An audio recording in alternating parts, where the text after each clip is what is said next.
Niya laban sa iligal na droga. Sa panayam ng Sukajo DZBB, sinabi ni Attorney Cristina Conti, ICC Assistant to Counsel, na may 3 kasing pangalan na binanggit sa mga dokumento ng ICC. Kabilang na dito si dating Pangulong Rodrigo Duterte at ang 2 dating hepe ng pambansang pulisya na sina Senador Ronald De La Rosa at retired Police General Oscar Albayalde. May susunod pa ba kay Pangulong Duterte na aarestuhin ng ICC? Hindi nga pwede. Hindi na nga pwedeng arestuhin, di ba? Hindi na tayo member ng ICC. Sabihin na natin mayroong kasalanan.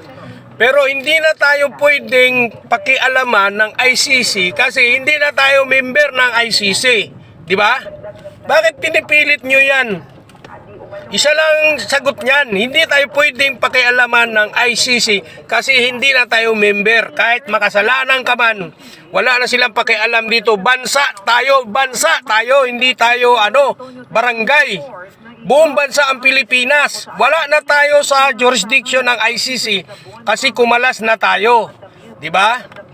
Kaya hindi na sila pwedeng mang-aresto dito sa bansa natin. Kung ano man yung plano nilang kaso, sa kanila na yon kasi hindi na tayo member ng ICC. So, hindi tayo pwedeng pakialaman nila dito sa bansa natin. Bansa tayo, Pilipino tayo, may sarili tayong bansa. May sarili tayong batas. Di ba? Napakadali lang yan. Ngayon, kung member tayo ng ICC, pwede yun. Pwede lang arestuhin, dali nila sa lugar nila, kunin nila. Pero hindi na tayo member, kumalas na nga tayo eh. Diba? Kumalas na tayo. Ano pa bang pinaglalaban nyo? Bakit kailangan yung dalhin pa noon si President Duterte sa ibang bansa? Hindi na tayo member ng ICC. Hindi na tayo member.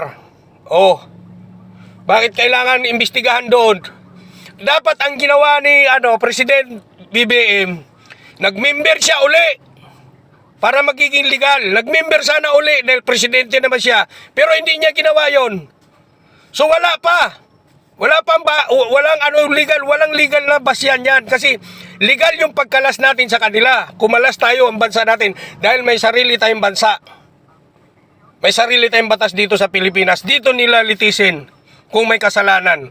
Bakit sa ibang bansa